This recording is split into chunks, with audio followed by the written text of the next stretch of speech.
Magandang hapon po sa lahat. Nagbabalik po tayo para sa ikatlo at huling live stream session ngayong araw. Ngayong hapon po ay tatalakayin natin ang proyektong Creative Nonfiction in English and Filipino ni Ms. Herlene Alegre. Ito po ay pinamagatang Codename Constantine at ang Anino. Ngayon po ay makakasama natin si Sir Ramon Guillermo upang maging moderator ng session na ito.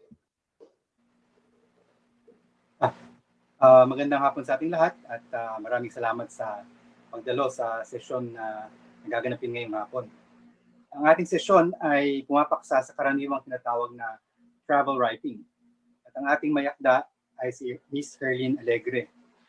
Si Ms. Alegre ay kasalukuyang tatapos ng kanyang PhD sa makasaysayang Waseda University sa Japan. Isa sa mga dahilan marahil sa kanyang pagsusulat ng mga travel essay ay ang mahabang panahon na siya ay nasa ibayong dagat. Balak niyang ilabas ang mga naisulat na travel essay bilang isang koleksyon na may pamagat na Revolution in Small Spaces. Sabi niya na may aabot ito sa 10 o 12 pyesa, no, ang buong koleksyon. May mga nakasulat sa Ingles at may mga nakasulat sa Filipino. Kabilang sa mga lugar na maaaring maisama dito sa kanyang koleksyon ay nabasa natin yung sa Russia, sa Spain, pero meron din sa Rio de Janeiro, Mexico, Malta, Istanbul, Boston, Hawaii, Japan at Pilipinas. Siguro abot pa yan ng lampas sa 10 o 12 kapag naparami pa ang mga salaysay na ito. Tulad ng marami sa atin, ang kanyang mga paglalakbay ay karaniwang may kaugnayan sa kanyang trabaho. Naisisingit niya yung kanyang mga paglalakbay sa kaunting pag-iikot-ikot sa mga lugar niyang pinupuntahan, siguro marahil pagkatapos ng komperensya na dinaluhan doon sa bansa na yun. Hindi raw siya sumasali sa mga package tour. At madalas ay solo traveler ang kanyang ginagawa, pagiging solo traveler. At sa pamamagitan ng mga salaysay ng paglalakbay, higit pa sa mga iba niyang mga naisulat, na anyo, higit na natatagpuan ni Herlene ang kanyang sarili. Sa kanyang palagay, ang mga ito ang mga pinaka-personal niyang mga akda. Hindi ito mga salaysay ng paglalakbay na typical na lumalabas sa mga lifestyle o mga travel magazines na karaniwan ay puno ng pribilehyo, elitistang pagmamalaki at paghihikayat sa kapwa may kaya na maglakbay din sa mga inilarawang kaiga-igaya at maginhawang mga tanawin at lunan. Matingkad sa kanyang mga salaysay ang karanasan ng ordinaryong mga Pilipino na napadpad sa iba't ibang bahagi ng daigdig. At hindi rin dito maihiwalay ang karaniwang mga dilema ng mga Pilipinong mag-aaral sa ibayong dagat. Kung halimbawa, uuwi ba o hindi uuwi sa Pilipinas. Ang mas malawak na konteksto ng mga paglalakbay ni Herlene ay ang diaspora ng mga Pilipino, kabilang na ang kanyang mga magulang sa iba't ibang katayuan at kalagayan sa iba't ibang dako ng mundo. Sa kanyang imahinasyon ay binabaybay din niya ang mga bakas pangkasaysayan ng nakaraang mga paglalakbay ng mga Pilipino sa pagkakabuo at patuloy na pag-iral ng ating bansa. Tatawag natin siguro ito na yung isang termino, cosmopolitanism from below, na ito ay yung mas pangmaramihan na karanasan ng paglalakbay sa iba't ibang dako, mga milyon-milyong mga Pilipino. At hindi lamang ang mga katulad ni Herlene, mga mag-aaral, ang nakakapagsulat ng ganitong mga akda. Sana nga ay mas marami pang mga OFW na papadpad sa iba't ibang dako ng daigdig na nagsasalaysay sa iba't ibang anyo, kahit hindi sa personal travel essay, kahit sa mga dula o iba pang mga nobela na kanilang mga karanasan. Ngayon, dahil sa mga sanaysay ni Herlene ay napag-isip-isip tuloy ako kung bakit hindi ko nakagawi ang magsulat tungkol sa aking sariling mga paglalakbay. Kahit lagi akong kinukulit ni Ma'am Jing, na sulatin ang mga ito. Lalong matingkad ang tanong na ito. Ngayong hindi na tayo halos makapaglakbay kahit saan. Ano? Kaya nga, ngayon, siguro, ang una kong naalalang aklat tungkol sa paglalakbay na binasa ko noong bata pa ako, yung talagang matingkad. Ano? Kasabay ng mga kwento ng magkapatid na Grimm, ay ang librong The Kon-Tiki Expedition, The Raft Across the South Seas, na lumabas noong 1948. Tungkol ito sa paglalayag ng Norwegian explorer na si Thor Heyerdahl mula sa Timog Amerika patungo sa mga isla ng Polynesia, na sakay ng isang maliit na bangkang tradisyonal na Peruano. May mga magaganda itong larawan na nakakapukaw ng imahinasyon ng bata. Sa katunayang mali ang Heyerdahl, ang mga Polynesyo, at sa gayoy pati ang mga Pilipino sa Peru, no, o sa Timog Amerika noong sinaunang panahon. Ngunit mali naman ang teorya ay kamangha-mangha pa rin ang kanyang kwento ng paglalakbay na may pinaghalong kabaliwan at katapangan. Tila isa siyang maglalakbay na Viking ng ika-20 taon na hindi nadalayo sa inilarawang conquistador sa pelikulang Aguirre, Wrath of God ni Werner Herzog. Ano, kung naalala natin yung pelikulang yun.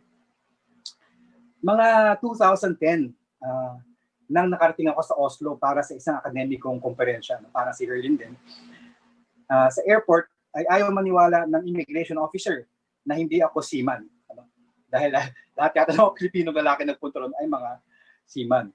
Ayaw rin niyang maniwala na ang hello sa Pilipinas ay kumusta? Spanish daw yun, no? Hindi raw yun talaga Tagalog. Ako ang kaisa-isang naglakbay patungo roon mula sa Asia para sa konferensya. Pinakamalayo ang aking pinanggalingan. Ngunit sa aking mismong presentasyon, ay 2 naiinip na estudyante lamang ng University of Oslo ang nakinig o inatasang makinig. 2 lang yung audience ng aking lecture, kahit pagkalayo-layo ng aking pinanggalingan. Kasabay pala kasi ng tunnel namin ang presentasyon ng isang matanda at tanyag na philosopher na German na dinumog ng mga lumahok sa kumperensya. Kung hindi nga kasabay ng tunnel ko yun, dinumog ko na rin yung kanyang kanyang presentation. Pero hindi naman nabigo ang lahat. Ano? Pagkatapos ng kumperensya, ay pinuntahan ko agad ang museo ni Thor Heyerdahl sa Oslo. Nandoon buo pa o binuong muli ang bangkang Kon-Tiki na nasa mga panaginip ko noong bata pa ako. Isang bangkang naging artifact na hindi na kailanman maglalayag. Ayan, nakapagsulat na ako ng maliit na kwento tungkol sa aking paglalakbay, ano? Bilang kapalit sa mga gandang kwento ni Herlin. Ganito pala ang kwento ng paglalakbay. May mga bahagi ng pagmamalaki at may mga bahagi na naging katatawanan o kahiyahiya ang sarili. Nagiging paglalakbay din ito pabalik ng sarili, sa sariling kamusmusan. Bakit kaya hindi ako nahilig magsulat tungkol sa aking mga paglalakbay? Siguro dahil hindi maikukumpara ang aking mga munting paglalakbay sa ginawa ni Thor Heyerdahl. Pero ang tunay na dahilan yata, baka alam ito ni Roland, ano? Ay dahil sobrang nakakapagod ng paglalakbay. Pagka uwi sa Pilipinas, ay sasalakayin ka na naman ng mga trabaho na iwan. At hindi mo na naman mailigpit ang iyong bagahe hanggang sa susunod na paglalakbay. Kaya ito siguro, no, ang mga kwento ng paglalakbay sa isang panahon na imposible tayong maglakbay, no? At least sa loob ng 1 taon o 2 taon ay sa Zoom tayo karaniwang mag-uusap-usap. At yan, binubuksan siguro natin ngayon kung ano yung ating mga insight, ano, ang ating may babahagi kay Herlin para sa lalo pang pagpapahusay at pagpapaganda ng kanyang mga salaysay. Ako mismo ay labis na naengganyo at natuwa doon sa kanyang mga inakda. Maraming salamat. Si Ma'am Jing. Ma'am Jing po, kayo po ang pinakauna. Yes. Magsasalita yata muna yung writer. Magpe-present muna si Herlin. Paalis ka na kaya after. Hindi, siya muna. Pakinggan natin siya. Grabe. Grabe naman yung moderator na ito. Oy, sabi si Ma'am Jing. Si Herlin muna. Herlin. Yes. Okay po. Good afternoon po. Maraming salamat po sa introduction, Sir Bomen. Yun nga po kagaya ng nabanggit na kanina. So I'm also working here. So isa na rin po akong OFW ngayon. So when I'm longer than expected. And there are a lot of reasons why we decide to go on a journey. And I have several reasons why I decided to pursue graduate studies in Japan. Miss Rona, do we have the slides?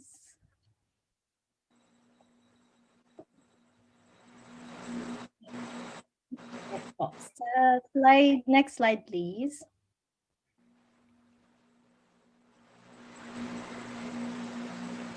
So when I decided to pursue my graduate studies in Japan, so I applied for a scholarship and they asked me why I wanted to go to Japan.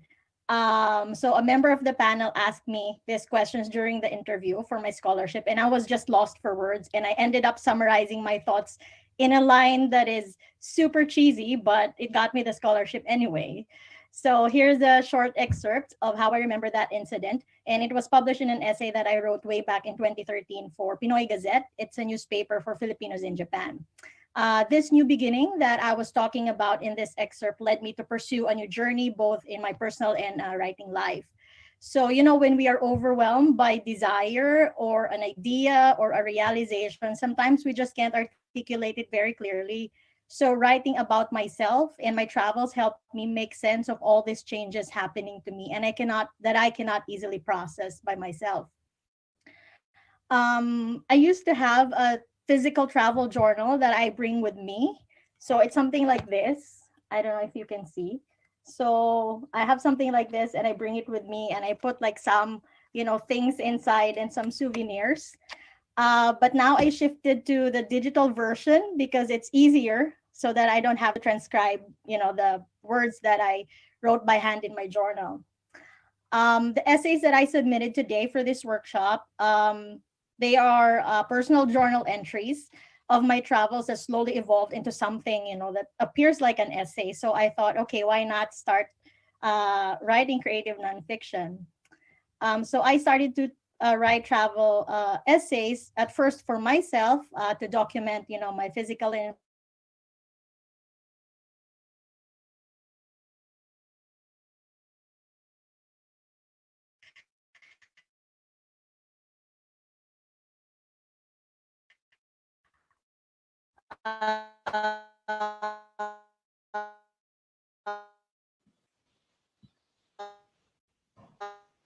Meron lang po tayong na-experience na technical difficulty. Babalikan po namin kayo.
okay. Okay, so sorry for that technical problem. So as I was saying, I decided to start writing travel essays at first for myself to document my physical and emotional journey as a writer who is living and writing overseas. But also I wanted to document the experiences of Filipinos living and working overseas in this current milieu. I recently talked to a friend who's also based in Japan, and I just wanted to share our conversation. So he mentioned the importance of documenting these experiences because he views it something that is very different from the experiences of those generations before us. So he calls us the millennials, and I keep refusing to call myself that. But I think he has a good point, because there are a lot of OFWs in Japan who choose to stay here. For example, the scholars who stay here not simply for economic reasons, but for other reasons as well.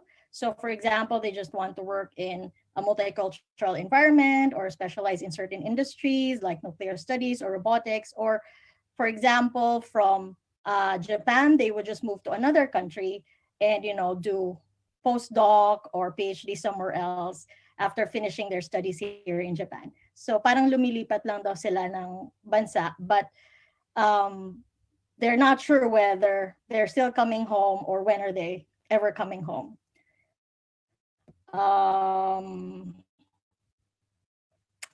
So there seems to be a very different trajectory and thus different migration stories. And I feel like it's very interesting to tell those stories. I keep saying that there is no desire to generalize the experiences of the Filipinos in diaspora through the lens of my personal experiences, but only to provide a small glimpse of the complexity of these experiences. Also, I'm trying to experiment with my style and voice as an essayist.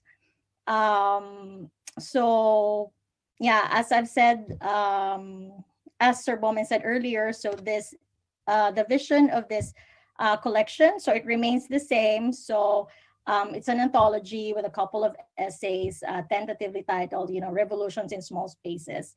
So the title, it was inspired by my trip to Madrid way back in 2018. But then a year after that travel, in 2019, I went to Malta. I attended a conference at the School of Performing Arts at the University of Malta, where Anne Bogart, a theater and opera director, delivered the keynote speech. And she said that it was in the rehearsal room where we create the world that we want to live in, because it is the revolution in the small rooms that make bigger rooms possible. And I was very excited to hear that, because I felt it kind of reaffirmed my idea. However, I'm also not sure whether I should change the title of the anthology, because it has a very similar ring to the phrase she used. Also, this is my first attempt to write creative nonfiction, so I don't have any previous publications on this. I used to write stage plays, and I used to write screenplays, but I've never published any creative nonfiction pieces before. Next slide, please, Ms. Rana.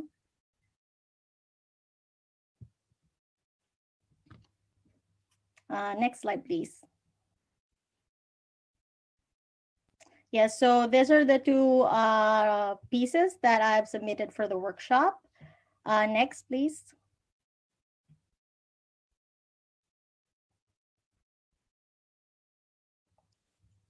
Okay, so I just want to share, so where am I now in terms of my writing journey? So I'll try to share my position by sharing what a former professor of mine once told me. So there was one time I remember we were hanging out at the UP Hotel patio during one of my trips home. And I told him how I really enjoyed writing personal essays, but how much discomfort I felt whenever I think that there's another person who's going to read those essays. He told me non-verbatim that before I write about a situation, I should be in a position where I am ready to confront the matter. So the way I understood what he said, or at least how I want to interpret it in my own writing practice. So I'm sorry to my professor if I misunderstood his words completely. But for me, readiness does not necessarily translate to being comfortable already or comfortable enough to discuss the matter. Instead, being ready means having the willingness to confront the matter and being prepared to subject myself to the discomfort of processing my own experiences and emotions, thereby writing them. So when there is so much discomfort found in not making sense of my experiences and my thoughts, then I think it is time to write about them and thus confront them. I guess there will always be discomfort because, there's always that feeling, of being stretched and burned and twisted, when we write about a subject matter that is very close to us. And at the moment, I am in that place of discomfort. And at least I'm trying to position myself in that place to be able to write these personal essays. The pieces that I submitted are not that personal, I think. Since it's a travel essay, I feel like there is still a certain degree of distance where I can hide a part of me, but then there is still this feeling of vulnerability nonetheless. So next slide, please. So the next slide shows some aspects of the works that I have submitted that I hope would be touched upon later. These 3 points are truth, the positioning of the I, and resonance. Next slide, please. Okay, so first, the versions and permutations of the truth. So the reason why it is creative nonfiction is because, these events are real or actual events that happened. So it's not simply a fabrication of our own imagination. However, many questions are raised, such as what is real and what is recreated in an essay, since our memories nor journal entries cannot record everything accurately, or what details do we include and exclude so that we don't, appear like we're advertising the place or we're flaunting something. How do we select and relate the narrative to the readers? So in a linear chronological manner, or, presenting them thematically. And if it's a travel essay, then how much of the external, such as the places and the experiences, should be mentioned in detail, and how much of the personal reflection evoked by these places be reflected or elaborated. Next slide, please.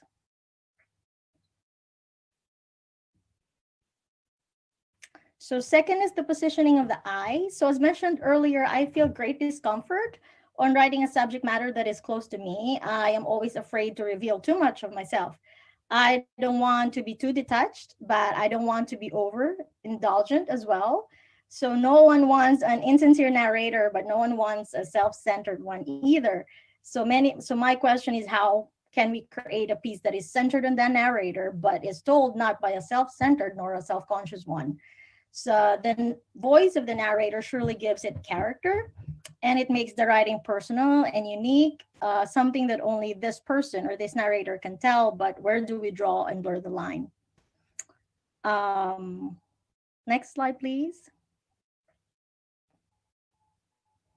Third is the issue of resonance. So one of the reasons why I'm very hesitant to write personal essays is because I doubt that anyone would be interested to read them. So maybe my family and friends would read them, but other people, I'm not very sure. So why would anyone care if I've tried like a rooftop excursion in St. Petersburg or did a pilgrimage on the Jose Rizal sites in Madrid? The experience means something to me, but how can I, as a writer, skillfully narrate these experiences that would resonate to another person? So how can we talk about the macro environment, for example, the 70th anniversary of the VE Day in Europe, with the micro environment? For example, my experiences as a traveler, visiting Russia around that time. Another example is how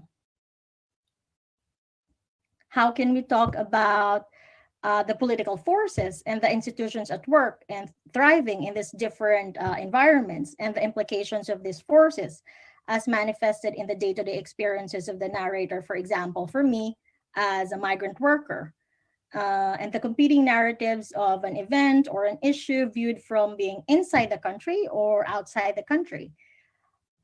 These are some points, though basic in nature, may help me in realizing the visions for these pieces that I have for today.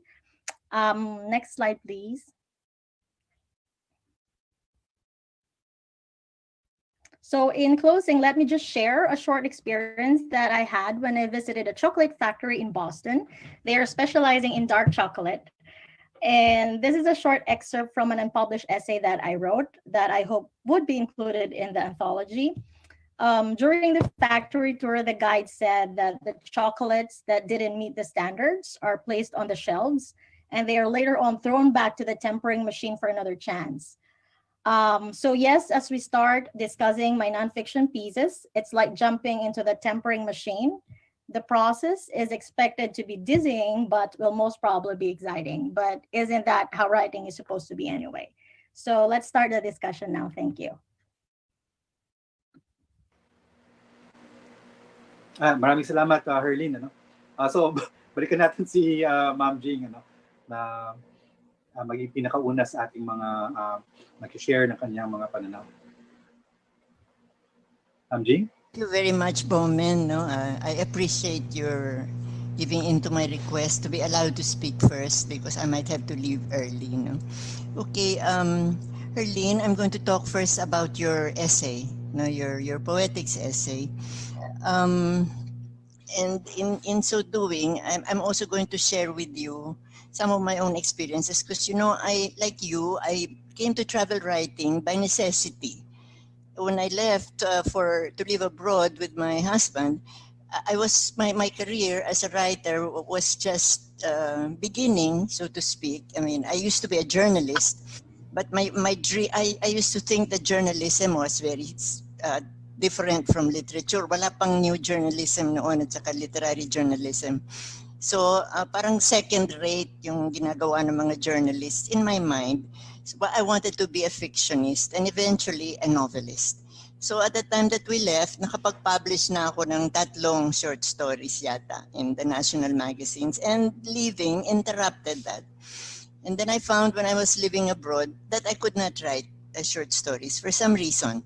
I don't know, my own explanation for it was that I was too far from my roots and I was moving farther and farther the longer I stayed abroad. But I wanted to go on writing. I mean, I survived by writing. So I turned to travel writing. And the way I did it is I just read everything that I could get my hands on. Much of the writing I read was by very famous writers, no, whom I knew as novelists. For example, Aldous Huxley, Evelyn Waugh, Somerset Maugham, Edith Wharton, lahat yung mga classics. Marami sa kanila sumulat din ng travel essays. So yun muna ang binasa ko. Tapos kung ano-ano na mga napupulot ko.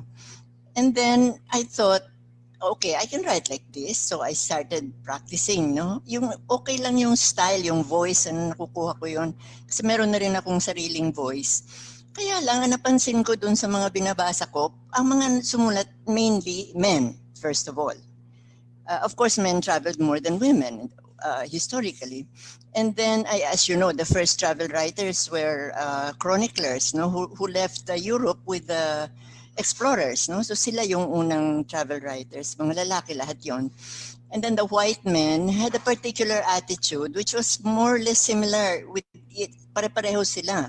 They assumed a kind of superior air. Hindi naman nila sinasabi na superior sila, but in the way that they presented the places that they visited and the people they encountered, nakakatawa palagi yung object of their gaze, no?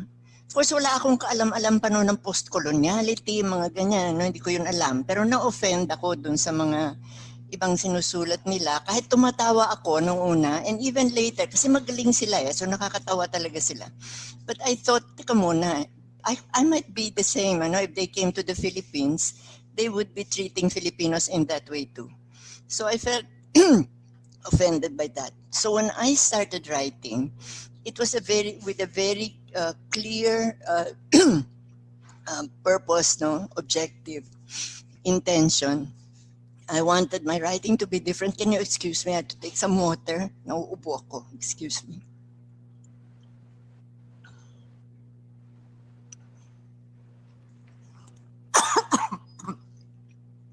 Sorry. Excuse me lang, I have to spray.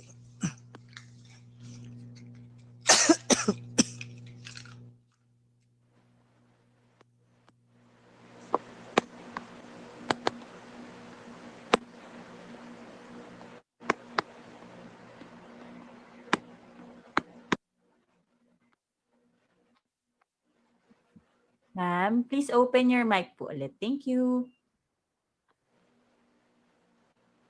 Okay, so I wanted to give voice to the persons who used to be the ones written about.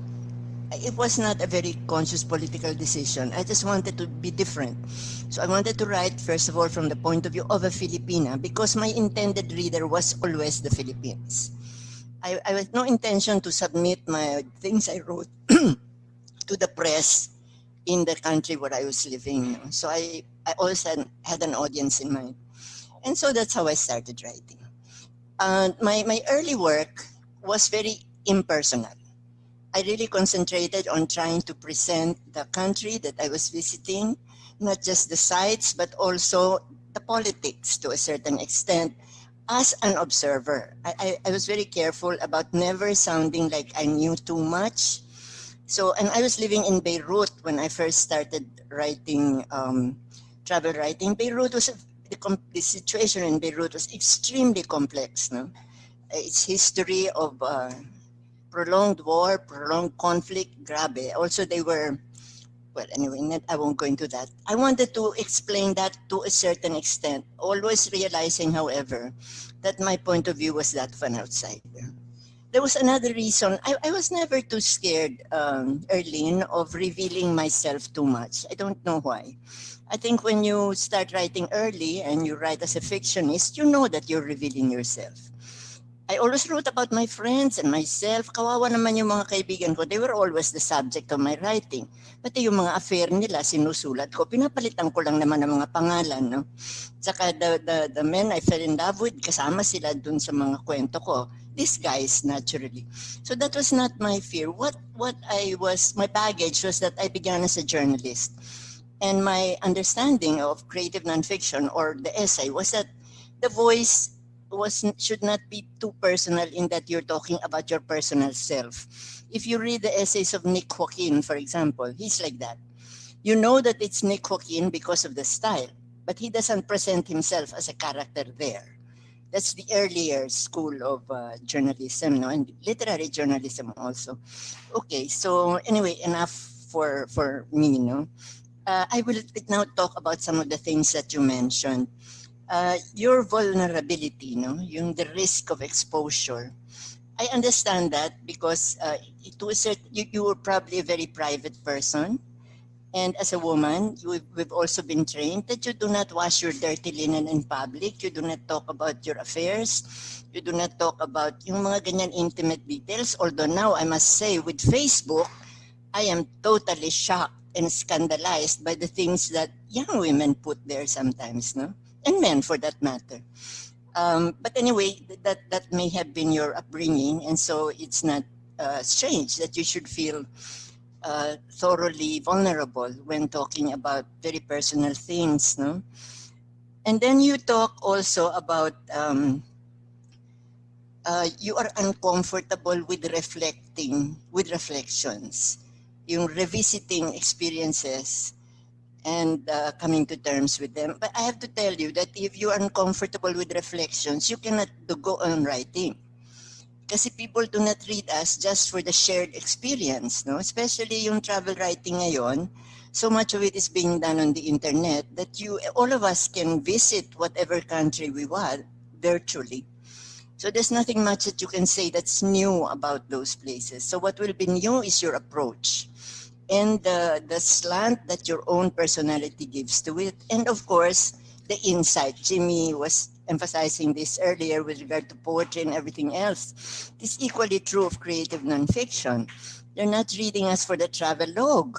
Yun yung sinasabi ni Bowman yata na hindi niya nagustuhan yung mga unang binabasa niya. Parang naghahambog ba yung mga tao? Sabi mo, they're bragging about all these places they went to. Pareho nung dati yung mga nag-travel nung wala pang internet, they would show mga slides of the countries that they visited. When you would go to have dinner with them, magpapakita sila ng mga slides nila, which was terribly boring, di ba? So that's not what people really want from the travel writing. They're looking for a particular slant that's different, and your own person provides that slant, no? And then you were saying that you hesitate because who would be interested in knowing what you did. Like, who cares if you went above to the rooftops of this Russian building? I have an easy answer for that, Herlene. Skill is what does it. You can write about anything, no matter how boring. I had a student who wrote a detailed description of his motorcycle.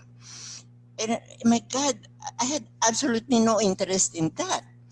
But he was a very good writer, and the way he made it sound para siyang exciting. And then he focused on the concept of speed. And that was really, even for those of us who are, too scared of motorcycles to even come near them, he was able to convey that kind of interest. I would recommend one extremely good writer of nonfiction who does this wonderfully, si John McPhee. He writes, he is a geologist by training, so he's a scientist, but he's a good writer. And the most mundane things like traveling with a truck driver, traveling beside a truck driver. Ano bang tawag doon? Ang tawag doon yung where you ride beside the driver. Basta doon sa suicide seat siya. And the truck was carrying hazardous materials, traveling from one end of America to the other. That is not in itself an interesting topic. When I assigned it to one of my classes, sabi nila, are you going to make us read about a truck driver? And I'm like, no, I'm going to make you read John McPhee. And basta you're in his hands, you can depend on how it's going to sound like an adventure novel. So yun, yung skill. Don't worry about it, no? In fact, I'm going to say, itong adventure mo on the rooftop of the Russian building, I loved it. I felt I was in your shoes. If I had been in your shoes, talagang ako dudulas ako at mamamatay ako talaga. I cannot balance myself on anything. And I'm always inappropriately dressed for things like that, climbing and things like that. So, una, I would not go to the roof. But since you took me there, I would have been even slower than you. And I love your constant fear. Now, here's my suggestion lang for your piece itself. No? First of all, describe yourself a little more. I understand that this is only one part of a whole collection, but you submitted it as a standalone piece. So it stands and falls on its own. So we need to know who you are. Because when you're writing travel writing, you're actually saying to the person, your reader, come with me. Come with me on this trip. If I don't know you, bakit ako sasama? And if I don't like you, antipati ka ang dating mo sa akin, halimbawa, or you're not interesting enough, hindi na lang, di ba? Kay John McPhee na lang ako. Or dun sa mga ibang mga writers, sa Filipino writers whom I know and am familiar with. So describe yourself a little more. Your circumstance, bakit ka ba nandyan? Turista ka ba? Estudyante ka? Why are you there? And then, of course, when you introduce another character like Constantine, and he's going to be the hero of the piece pala, literally, di ba? He saved your life. We need to see him too, not just his eyes, but more about him. Do him the way, build your characters the way fictionists do. The way they speak, the way they look, the way they move. But even with the few details that you gave, I'm saying that you had me. I was very interested in your story. This type of adventure is very unusual to begin with. No? I don't know many people who go climbing onto rooftops and then write about it. Most people, sabi nga ni Bowman, they will write about the great temples and castles and stuff like that, or they will write about the places they go to and what they eat there. Well, that's also interesting, but not as interesting as this one, which is an unusual adventure in itself. And you were able to capture all your feelings as you were going through it. So I hope you go on writing. I look forward to reading your... Oh, one last thing. I am so glad that you chose to write about, ano bang tawag mo doon mo, Pomet? Cosmopolitanism from the bottom. Kasi when I was living abroad, everywhere I go, I met Pinays. Wala pa nun yung great diaspora natin, ha? Nag-umpisa yun kay Marcos, di ba? Sa atin when he opened. Of course, there was a Filipino diaspora even during the time of sila NVM Gonzales. Pero yung talagang waves and waves of Filipinos going out there to be maids, to be nurses, to be seamen, That came later. When I was living in Beirut, the first wave came of Filipino nurses, and they had a terrible time. Nobody was looking after them. There was no Philippine embassy. They would come to our house thinking that because Tony, my husband, was with the UN, he was the ambassador of the Philippines. Hindi nila alam yung distinction. So sa amin nila dinadala yung mga problema nila. And we didn't know what to do, how to help them. My husband made a trip to Egypt and dragged a Filipino diplomat from there to Beirut to help these nurses. And then we found out what, of course, we all know now, is that they will not come home. Even if they're suffering, and even if you're giving them free ticket and a passport, they won't come home because their families are in debt, and they are there to help their families. So I did not, I included them in my travel stories, in my books, but I could not speak for them. I have never been an OFW. Well, I worked overseas. In a way, OFW din kami nung asawa ko kasi we were working overseas. But you know, no comparison. I worked as an editor, as a teacher, as a writer, iba yun, ano? So I'm so happy that you want to make it your project to speak for them. Katulad dun sa Hong Kong, di ba, yung mga Filipino maids who are all over the plazas on their days off and all of that. Of course, now we have movies about them, so it's not very new anymore. But I still think that there are more stories there to be told, and you certainly have the talent to do it, and the soul and the heart to do it. So the best of luck to you. Thank you, Bowman, for the chance to speak. Maraming salamat, Ma'am Jing. Ito na yung masterclass ng travel writing. Tapos, pero maraming gustong magsalita. No? Ayon sa request, ay unahin natin yung ating mga fellows. Ano? At tapos susunod yung ating mga ipapapanelists. So si Joanna, si Glenn, tapos si Kate. Si Joanna, hi, hello. Hi, Herlene. Congratulations. I want to congratulate you for really adding another layer to the subgenre, because I feel like travel writing, especially as a woman, is really a form of resistance.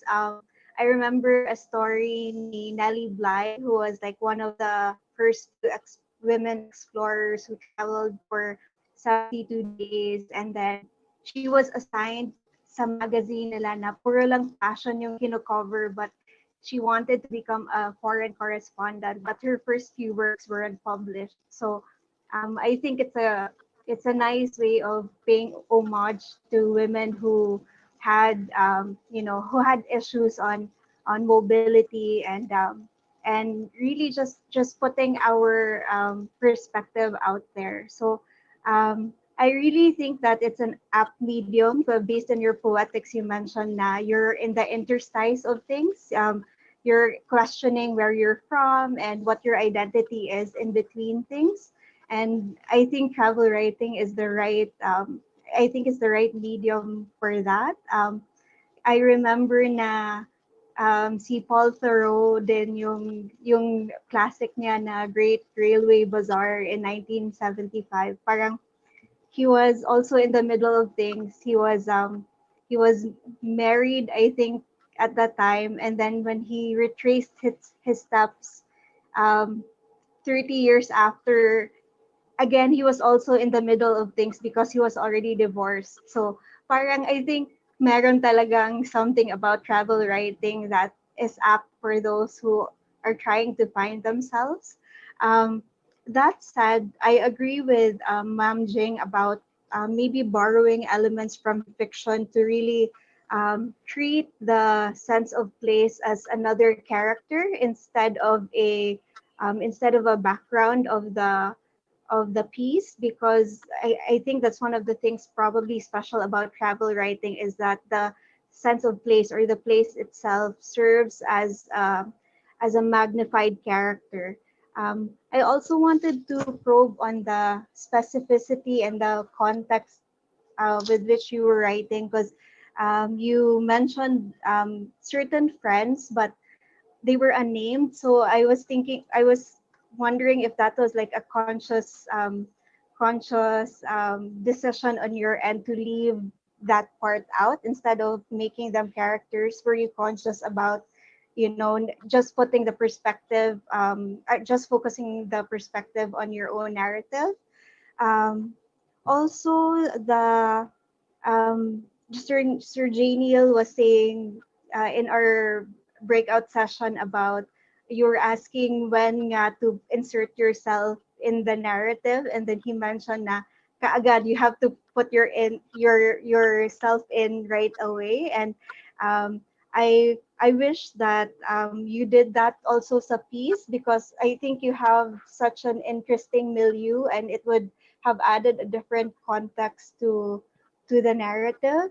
Um, see, I also remember um, you were mentioning about distance, and I think distance also helps probably in the retelling of the story, because I'll borrow words lang from Simeon Dumdum when he mentioned na there are three layers daw to a travel story. The first is the experience, and then the second is the retelling of the experience, and then the third is the insight that's being taken from the experience. And probably the third, or our challenge siguro, is because you only gain that with a certain detachment or certain distance siguro from the topic, as you mentioned. So yun lang. And lastly siguro, I wanted to check in on you, because if maybe are you open to maybe creating an essay in a video format, like with a thesis or an intro or body sections, because with your background as a filmmaker, that would, I think that would also add a different layer to this subgenre that you've chosen. Thanks, Relean. Congrats. Salamat, Joanna.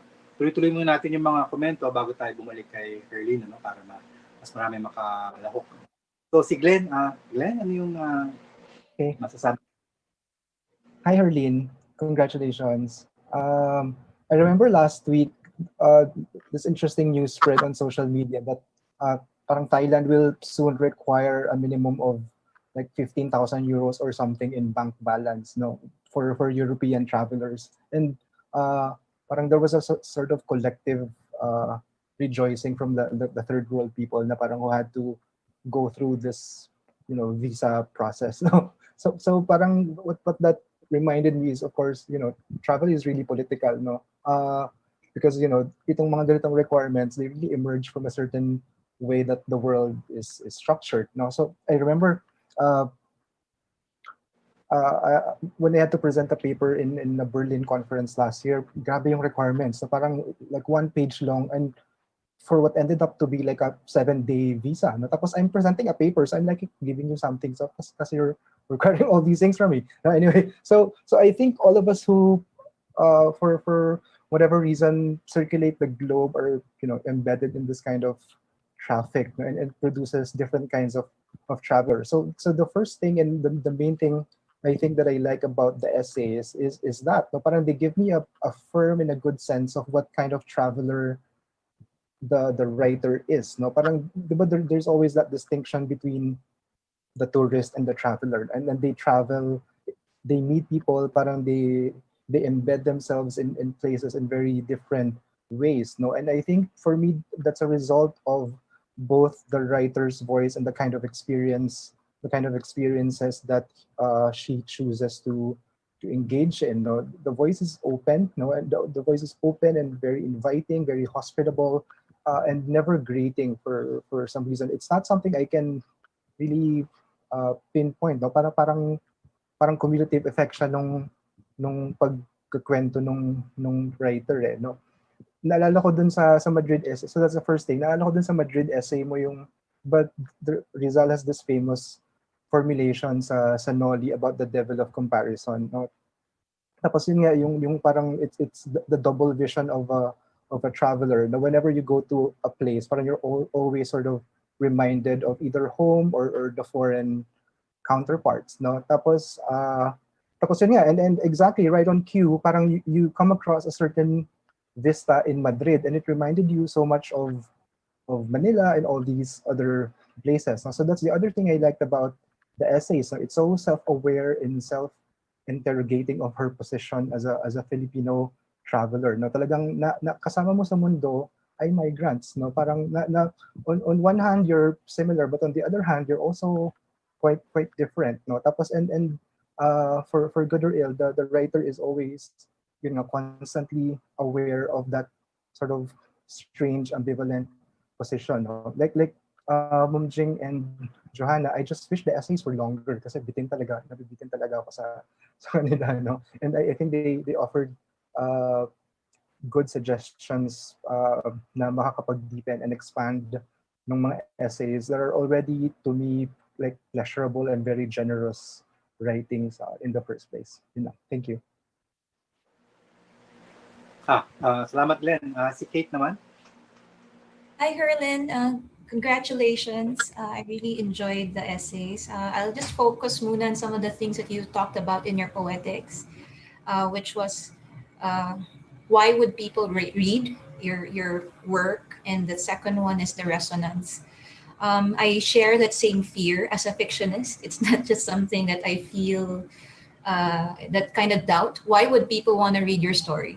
Why would people want to read that essay? So I'm going to respond to you as someone who read your essay, and I'm going to tell you it's the reason why I kept reading it, not just because it's part of a UP workshop, but because there was a sense of adventure, right? And you were able to clearly describe that kind of adventure. It's when you, especially since you use the I, so subconsciously it's me. I'm the one who's asking the question of whether I'll be trafficked in the, I don't know, in Russia. It's me who's climbing up the roof. So I feel it's really living vicariously through you. And that sense of wonder and magic and adventure, that was very, very enjoyable for me. In terms of resonance naman, yun lang ang, in particular si Constantine, you had a paragraph saying that you were telling a story of the kindness of strangers. I guess there was in that place. My only thing there, my feeling there is that was kind of like a big signal for me. Oh, this is gonna be your resonant ending. This is gonna be your insight, and I felt that was too obvious, I guess, because no one has shown any kindness yet before that, or nothing's. I wasn't prepared and prepped for you to have that kind of thought at that point in time. And then it was also I guess it was too soon. So yung mga comments ng mga ibang tao na pahabain mo para makalimutan ko. Tapos para pagdating sa end, masyashock na, oo nga naman, the kindness of strangers. But just give that kind of layer and texture and contrast to your insight and your resonance. So I enjoyed it a lot, and congratulations. Salamat, Kate. Ngayon ay dahil kung wala mga fellows, ay Sir Jun naman. Sir Jun. Nandiyan pa ba si Jun? Para hindi maubusan ng oras, to the point na ako. Hello, Arlene. Yung kasing non-fiction, in a way, fiction din yun kasi gumagamit ka ng device. So I hope you don't mind kung dito na ako pupunta sa unang piyesa mo. I thought meron ka namang central metaphor dito na gusto ko lang, I want you to be aware na yung point of view mo rito, paa. So you were discussing ng my foot, soles, boots, slippery, yung nakalutang ka sa hangin. Total, andyan na, gamitin mo na. So yung sa dulo, ang problemahin mo, yung mula paa, paano napunta sa puso? Paano tayo makakarating kay Constantine? So yun na yung device. Dito ko na rin kukuhanin, dito sa next page mo, ang ganda-gandang, palagay ko merong something tentative, kung saan ka mag-uumpisa, kung saan ka magtatapos. Siguro yung point of attack dito, Harleen, yung dito sa yung code name, Constantine. Ang sarap doon umpisahan yan sa second page yun no? Yung the tour hadn't even started yet, and yet my knees were already shaky. Wow! Pag inumpisahan mo ako doon, ano nangyari? O di mag-flashback ka na, bumalik ka ngayon doon sa am I about to be trafficked to some unheard of factory somewhere? Nakaready na ako, pero kasi yung bottom hold me, grab me, para hindi ko na ibababa. Tapos, hardly nag-aapura ako. I'm sure, kasi interesting yung ano mo no? Yung piece mo, kaya sarap pagbasahin.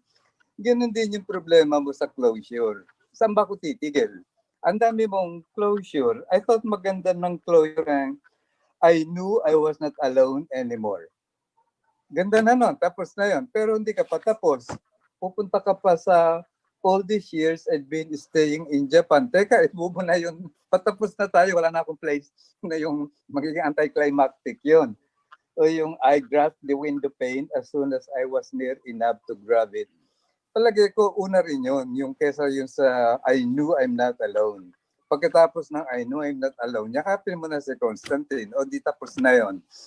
Okay, Harleen, nakikialam ako ha, only because I enjoyed reading your piece.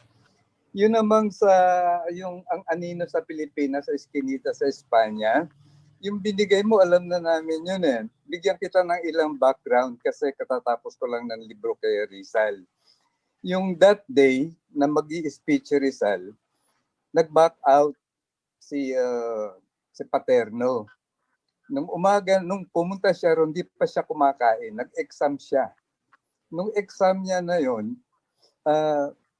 wala siyang kapera-pera. Yung pera niya, ipinambayad niya pa sa janitor na iniutangan niya. So, kaya nung nagsasalita si Rizal ba yung nagsasalita o yung tiyan niya? Kaya yung laman nun na yung sa dulo na yung sa gitna na yung actually yung ko yung walang kinikilalang genius. Ang ganda noon kasi yung panahon na yun, pagka Pilipino ka, Indio ka. So, ikaw, sarap paglaruan na yun. Noon ding panahon na yun ay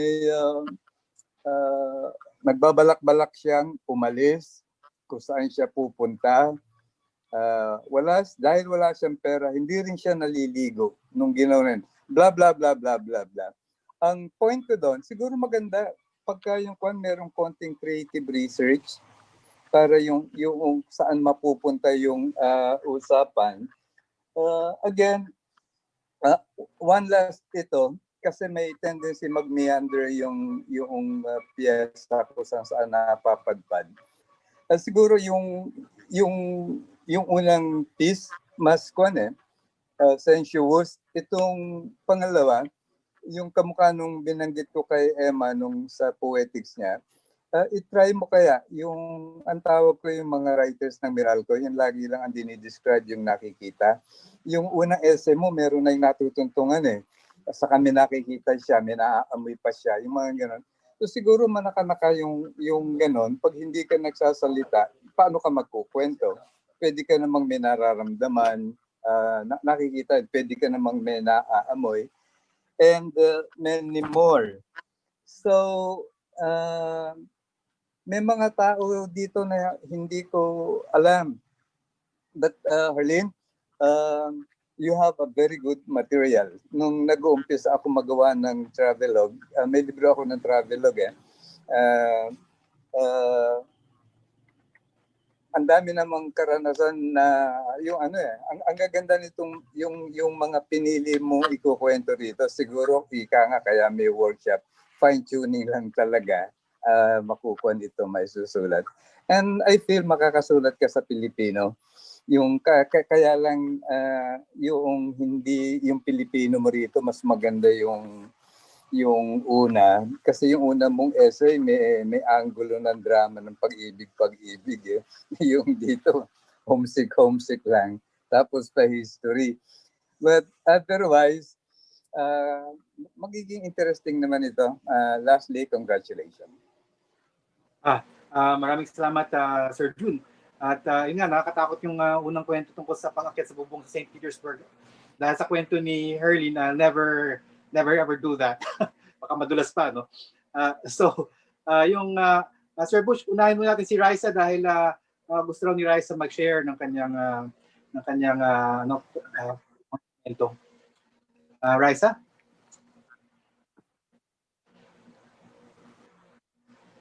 Saan po si Raisa? Okay, so ayan. what happened to the sound? Hello? Oh, okay. Mahina lang yung sound that I hear. So, first, okay, I really love Constantine, and yeah, I think we all agree, madrama siya, and there's plenty of detail about that makes us feel like we're there, and which is good because I would never do such a thing. And okay, unless my husband was there, but he's afraid of heights, so he wouldn't be. Yeah, I thought I kind of agree with Kate that maybe the insight that you threw in there was not that unique, although I think it's all right because that's really how you felt about it. I would add though, because traveled also, and seems like there are two kinds of people, two kinds of locals, and their reactions to travelers. Yung isa, it's like they don't get it. Why it's such a big deal? Like if you miss your train, if you don't know where to go, for them, and just wait for the next train. They don't understand the point of view of someone who hasn't experienced what for them it's an everyday thing. And then there's the opposite kind that I guess they just have more empathy, or maybe they've traveled to and been lost to, that they will really go the extra mile to help you. They'll even bring you to the place. So I'm sure you've encountered those types too. So maybe you can reflect on that too. And then, well, being a history buff, I felt I should like ang Anino more than I did. I think, well, I think, of course, it's kind of expected because you went to places Rizal went to also that. Okay, the temptation, of course, compare your experiences with his. But okay, but yeah, I agree with Sir Jun. Parang the types of experiences of Rizal that you chose to compare, parang hindi sila yung bagay kasi you're talking about something so mundane, places where ordinary Filipinos hang out and do, and just chit chat to ordinary things. So maybe you should focus more on like what Ambes Ocampo, those moments in Rizal, like the things that he liked to eat, those chestnuts he would buy to keep his hands warm. Yeah, maybe you can look for more the simpler moments, the times na, mga pinagsamahan niya with his friends in Madrid and in Japan, the more ordinary things that he did, because I think that would fit more. It has more parallels to the kinds of experiences that and the places that you observe. Thank you. Maraming salamat, Raisa. So ngayon, Sir Butch naman. All right. Yeah, I found that rooftop scene in St. Petersburg, of course, very interesting and exciting. But let me just put this to Herlin and to the group. Hindi pa tapos doon ang kwento actually. The way I see it, that scene is just an excuse or a prelude to something else that you will need to reflect on outside of that scene. In narratives like this, we look for what I would call a point of expansion, where you leave the foreground to move into what is actually the deeper subject of your anxiety. Na ito lang ang nagiging dahilan para maalala mo yun at maisip mo. If not at that moment, then in reflection. This is really not about being on a rooftop in St. Petersburg. It's about something else that has bothered you even before that this incident illuminates, clarifies for you. So ang takeaway mo dito, hindi yung thing about the kindness of strangers, maybe that, but it's about some other kindness. And you seem to kind of go into that, but instead of giving us actual events, you kind of summarize it editorially by saying, despite the abundance of evil in the world, we somehow believe, and so on. And this is where you really get kind of preachy. So, I mean, the others have already said that this phrase, the word strangers occurs like 6-7 times, and the kindness appears 4 or 5 times. Overkill na yan.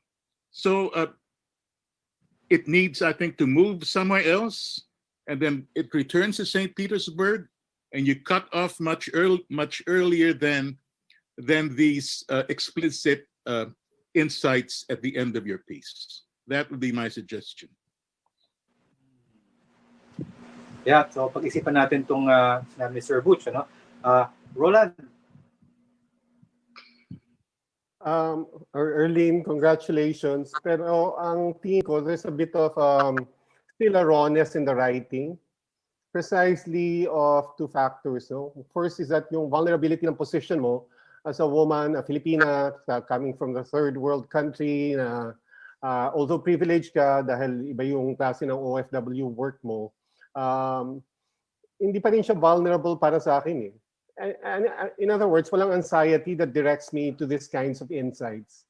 And then the place na binanggit mo, kahit interesting yung rooftop or yung Eskinita sa Madrid, parang din siyang local color at this time. It's not quite integrated yet. And probably that is the second point then. But there has to be a kind of design.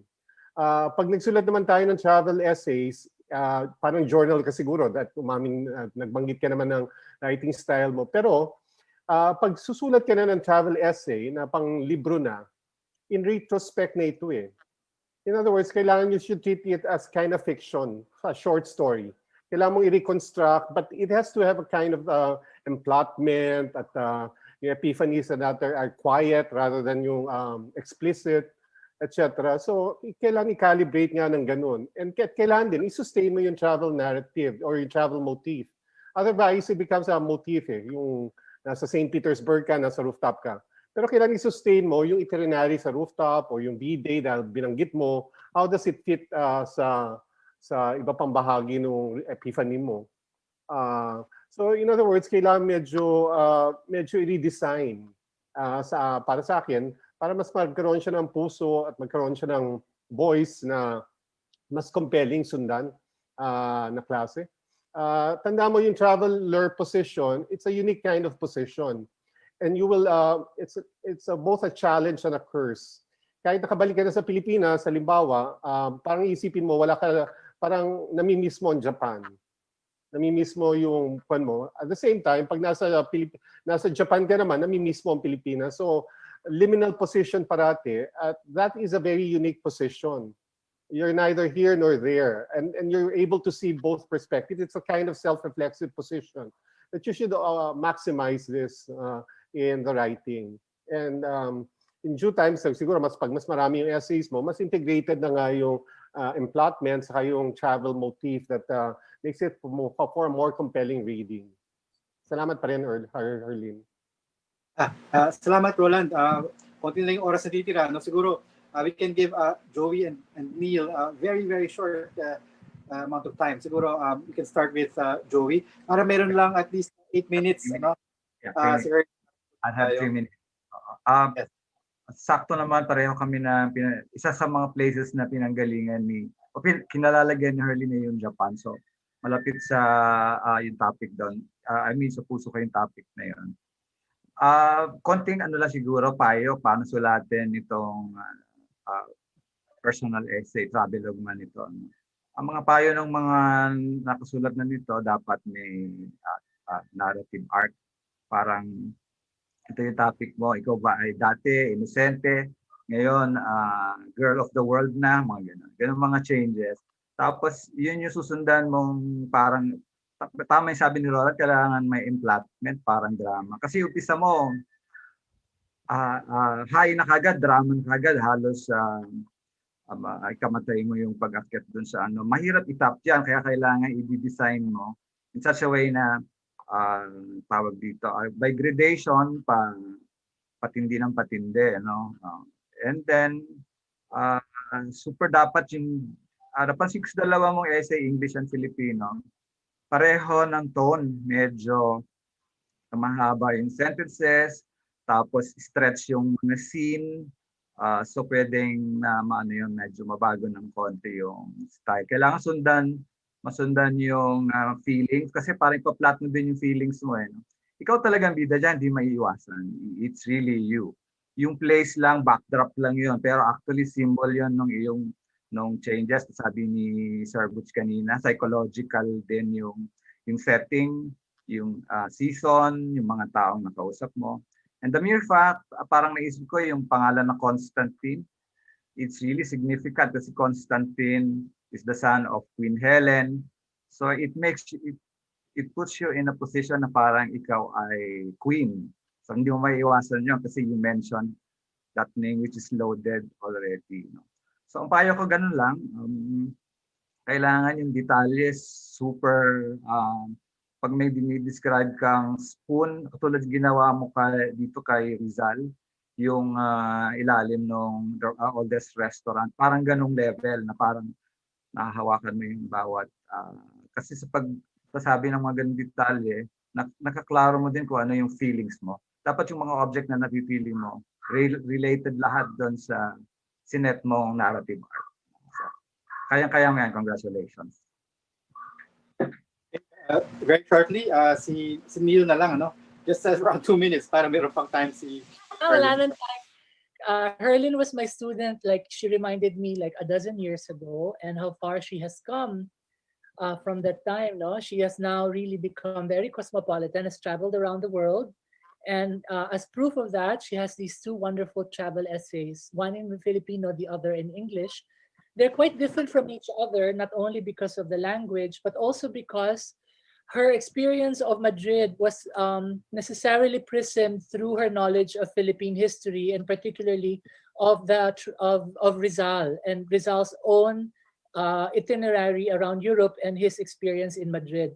So in a way, medyo hindi fresh yung eyes niya looking at Madrid. No? She was burdened by the same El Demonio des Comparaciones na nagbedevil kay Rizal when he was sitting in the middle of the Jardin Botanico in Paris, and he was actually seeing the Jardin Botanico in Intramuros. No, he could not escape his sense of home.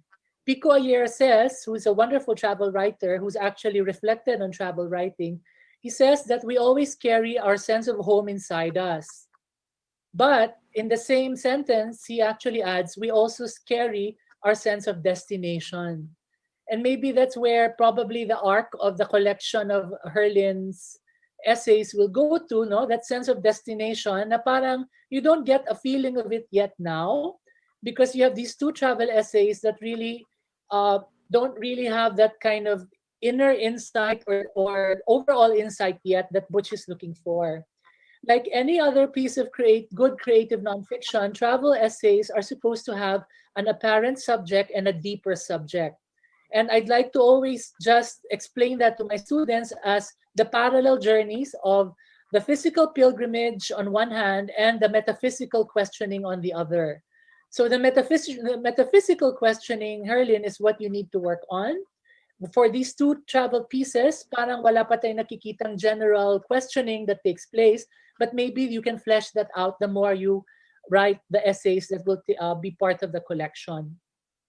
I do want to say that in the Constantine essay, with which I resonated more, I think that the realization that you are not entirely ready yet to face lies in your escaping into that platitude of kindness of strangers.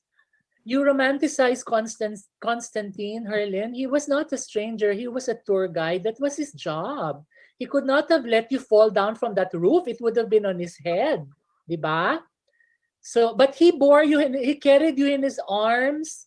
And what you are really not saying there, what you are not telling there, is really the way that made you feel, and probably feeling, kasi I'm a queer writer, I would just basically let it all out. I would have gotten so turned on if I had been born in the arms of a man called Constantine, di ba? But that's not where I'm asking you to go. But it is, I think, one of the things you choose not to say and not to talk about yet. But maybe in the other essays, that could be, in fact, that deeper insight, which is really a more liberated sense, a greater acceptance of who you are. And that means everything about yourself, including your sexuality, which is, of course, one of the things that is allowed elbow room when you leave the country. As a Filipino, a Filipina kasi in the Philippines, it looks like a big country with 110 million people, but it's really a small village, di ba? Ang hirap-hirap gumawa ng anything unseemly kasi mai-skandalo yung pamilya mo. Pero pag nag-ibang bansa ka, hala, pwede ka nang magwala. So I think that could be a wonderful little sort of like trajectory to pursue. I want to end with Pico here. Lastly, last na. Sabi niya, he quotes Marcel Proust. He says that the voyage of discovery consists not in seeing new places, but in seeing with new eyes. So in the end, I want your new eyes to be focused not just on the outside world, but on yourself. Who are you now after your travel? Do you see yourself finally in a new light, right? And appreciate aspects about yourself, talents, skills, aptitudes, desires that you have not been allowed to acknowledge and appreciate before. So that would be a wonderful, wonderful way to, I think, wrap up a collection of essays written by a woman, Filipino writer, traveling and experiencing all these wonderful things. Thank you again, Herlin, for that wonderful experience of reading you. And I cheer you on, and I look forward to the completion of your work. Yeah, so I think we can still give Herlin a few minutes just to reply to everyone. Sorry about this. Herlin, just go for it. Thank you very much po sa lahat ng nag-comments. I really appreciate it po. Having said earlier, this is my first venture into creative nonfiction, and I think it's a very good start receiving all those feedback. So thank you so much po. Siguro po yung isang point is one reason why I didn't develop most of the characters doon sa Anino na piece. It's because I'm actually hiding those characters because most of the characters who are talking are my friends. So meron po akong some ethical concerns. So hindi ko po pinaint talaga yung exact na conversations that we had about, pag-uwi, and it's, me again hiding myself and the experience. So ganun po. And yung I like yung point po ni Sir Butch tsaka ni Sir Neil about yung nga po na what am I actually talking about doon sa piece ng Constantine. I'm very sorry po na overdo ko yata yung very sensual details. Wala po akong intention to make it very kumbaga wala pong angle ito ng wala pong love angle ito. Sabi nga ni Sir Jun kanina may angulo ng pag-ibig. I didn't have that intention. Na-overdo ko lang po yung part na yun, so babawasan ko po. Pero I think it's a good part kasi I think ang pinagagalingan ko po why I wanted to focus on the kindness of the strangers is the discrimination maybe that I feel like we Filipinos are having in Japan or yung experiences ko po being an outsider in Japan. So I think it's a very good point that I am trying to focus on the kindness because I wanted to kind of like present a positive image. But yun nga po, sabi ni Sir Bush, there is actually something else that happened behind that for me to be able to reach this kind of like realization about the kindness. And where I'm coming from is actually that outsider feeling in Japan that I refused to talk about. So I just chose to talk about the travel, the rooftop excursion in Madrid. So thank you po sa comments. I think I should flesh out those more personal experiences, especially as a migrant, because I keep saying I write this for the migration experiences, but at the same time, I kind of like hide those migration experiences as well. So yun lang po, and thank you very much. Maraming salamat, Herlin. Maraming salamat sa lahat ng pilahok.